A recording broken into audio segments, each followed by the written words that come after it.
there are a number of different places online where you can find public domain products and books, and this is one of them. It's projectgutenberg.org. It's a project started some years ago, and the whole purpose of it is to copy public domain books into electronic format to make them available to pretty much anyone and everyone. Now you can see here that there's books in various different languages, and there's the ability to look up X, Y and Z's, the alphabet. You can look at top 100, search the database, and so on. So it's actually very, very interesting. You can find an awful lot of books and information here. So if we just have a look at the top 100 list, you'll see what I mean. Now you can come here and you can see what's the top. Well, the top book is The Adventures of Sherlock Holmes. That's obviously in the public domain. Now, why would that be number one at the moment? Well, that would be because the Sherlock Holmes movie, the new one by, I think it's Guy Ritchie, has just been released. So, of course, everyone's going, I want to find out more about it. But you can see here, so there's lots and lots of these stories. The Adventures of Sherlock Holmes, Pride and Prejudice, Alice's Adventures in Wonderland, Huckleberry Finn, Christmas Carol, etc., etc. So there's lots and lots of good stories here that you could do something with, something really, really good. So you can see these are the popular ones. If we go down, you can see, you know, up to 100. There's lots and lots there. But you can see here you've got the top 100 authors as well. So you can look at the authors. You can look at all them. You can look at the top 100 ebooks in the last 7 days. The last 30 days as well. So you can see there's a lot of information in here for you. A lot of different types of books that you can look up. And of course you can search as well. You can do a search by title or author, and you can search through letter names. If you spend some time here, I pretty much guarantee you could find several hundred really, really good products that you can use. So you can, you know, really, really use this well. They also, and if we search somewhere, they also do some audio books. I'm not entirely sure where the link is for that, but they've started as well converting books into audiobooks here and here. But you've got compilations, you've got recorded music, sheet music, other recordings and pictures. So they've actually now branched out from just plain old books into all these other categories as well. So they suddenly become actually very, very good for you, very powerful. There's a lot more opportunities here for you. So you can see here, these are some of the red ones. You can see you've got Aesop's Fables, and these are all in the public domain. So you can do things with them. Yeah, there's Beowulf there.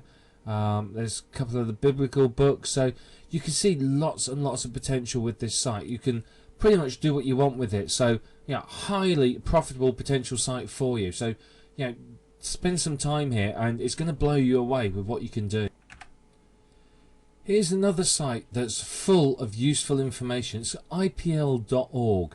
It's the Internet Public Library. So basically you can browse in different subjects here, and you can see it's got a lot of information, and again, yeah, a lot of things in here that you could potentially use for help, you know, to create websites, to create products as bonuses, you know, pretty much whatever you want. There's an awful lot of information in here that's potentially very, very valuable to you.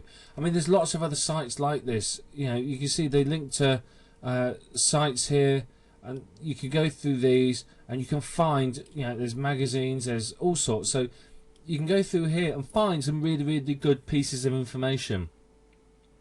I did say to you in one of the earlier videos that finding good public domain material does take some work, and it does, to be perfectly fair. It is going to take a little bit of time. However, spend that time, and you can see the resources are incredible, but you do have to spend some time digging around to see what you can find. So you can see there's archaeological information here and so on. So this is another site that you could potentially use to find those little gold nuggets that you can earn from. This is a company called Abe Books. Now, Abe Books are a company that will search for books for you.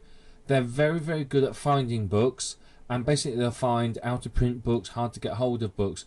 So of course this is a great way of finding books. So you could put in an author here, or alternatively, what you could do is you can put in published date. So let's do 1901 to 1923, and just click find book.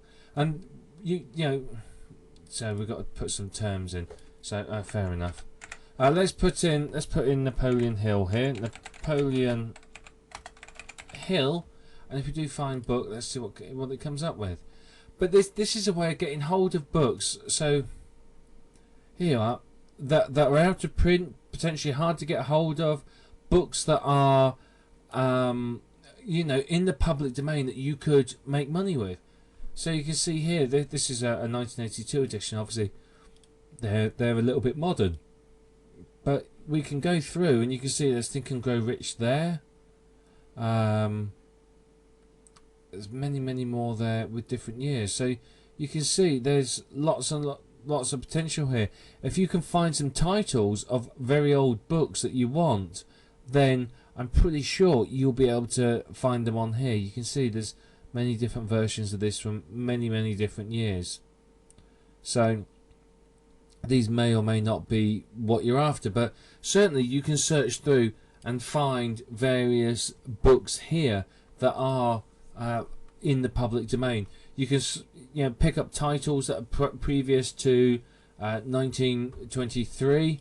If you want to do it simple, you can put in the keyword in the title.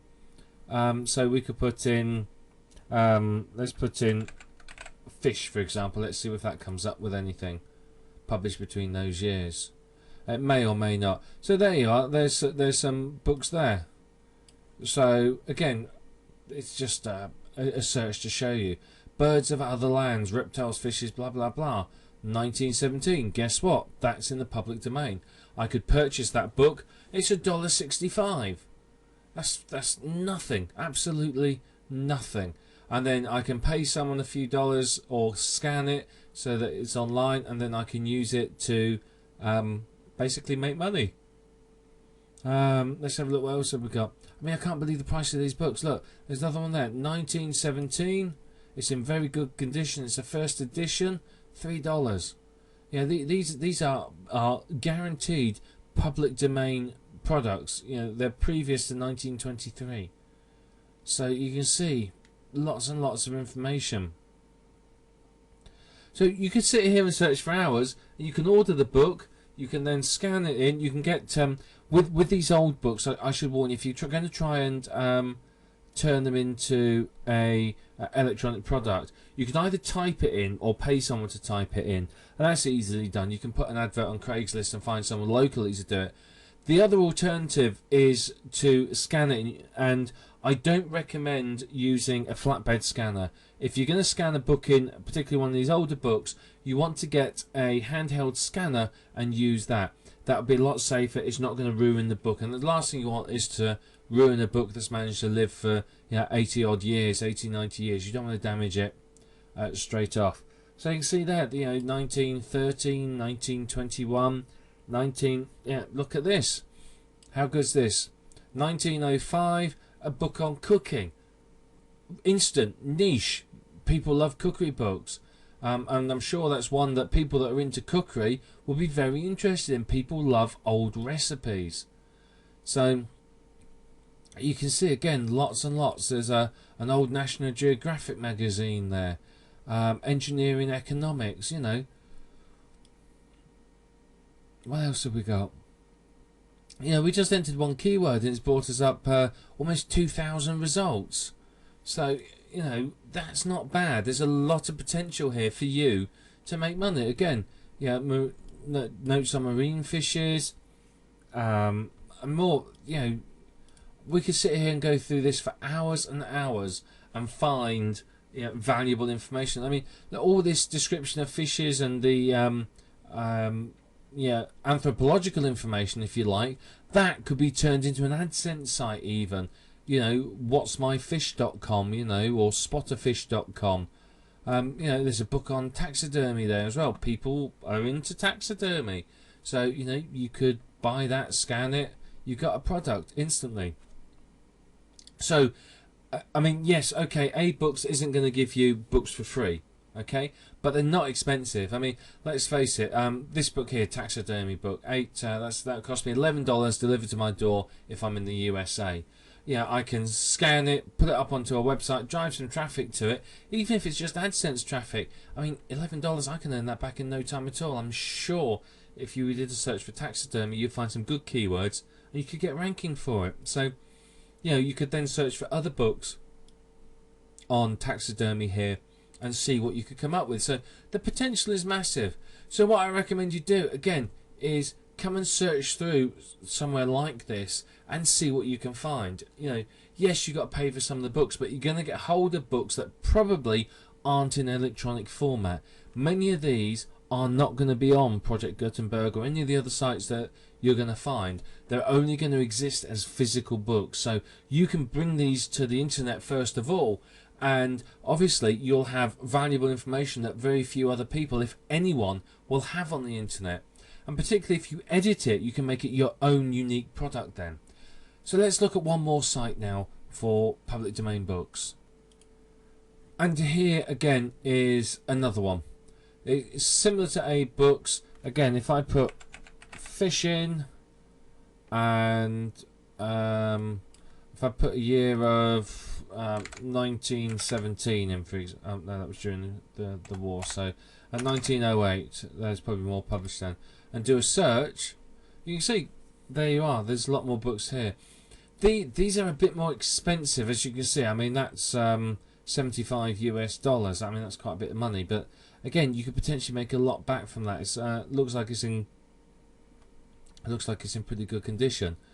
They don't seem to have quite as much information as A-Books, but it's still worth searching. They probably find they have books here that aren't on A-Books. So again, yes, you're going to have to spend some money here buying the books, but the best thing of all is you're going to get unique books. You're going to be able to get hold of books that pretty much aren't available anywhere else. Let's take that out of title. Let's put angling in there and let's see what comes up.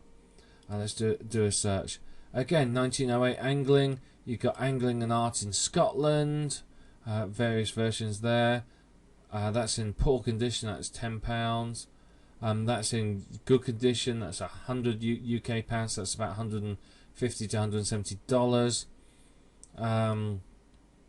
You got a book there about fly fishing,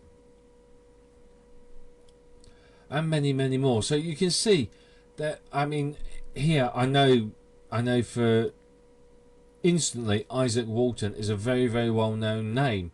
He's quite famous. He has the house he was born in or lived in is preserved and is a museum. So you know, again, that's in the public domain. So what we could do is, if we copy that, let's take that off, and let's put his name in there, and then we could pick a century, and let's pick the 20th century. Let's have a look. So you can see there's many of his books here. You got this one here, 1909. Again, you know, Isaac Walton is a well-known character. So yeah, he's the sort of person that, well, maybe you could take his books, that many of them probably are in the public domain. There you are. See, that's the book he's famous for, The Complete Angler, 1947. You'd have to check to see whether this one's in the public domain or not. But you could take his books, create a site about Isaac Walton, and then put all his books on there, history of him, information about his house and where he lived, and all sorts of information like that. And there you are. There, I see that one there, 1909. That one's in the public domain, so you could use that. So you can see, awful lot of potential here for you to create websites and specific niches. As I said, I could create a website about Isaac Walton and about angling, and there you are. I've got a money-making niche. So have a think about these. You know, go through these sites, have a look, because there's an awful lot of potential. Now, before you buy a book from here, check in a couple of the electronic places, because you may find that you can get the electronic version for free without actually having to pay for it. You may not be able to, in which case that's fine. But remember, if you buy a physical copy, you're going to need to scan it. And to do that, you are going to need to have either a hand scanner, you're either going to have to pay someone to do it or pay a company. There are companies that specialise in taking apart these old books, scanning them, and then putting them back together. So you've got a lot of potential here for niches. You know, this is just, we've just looked at books, and already, you know, there's dollar signs coming out of your ears here, as you can see how much potential money you can make. I mean, it's incredible, the potential here for you. So this is all about, you know, how to find books. We're going to talk about how to find other public domain materials in the next few videos. So, you know, just, you know, sit back. I'm sure you're getting excited. You're probably keen. So, yeah, if you want to go and start searching for books, that's fine. You can do that. But we're going to go into some even more information next that's going to really blow your mind and show you how to profit significantly from public domain materials.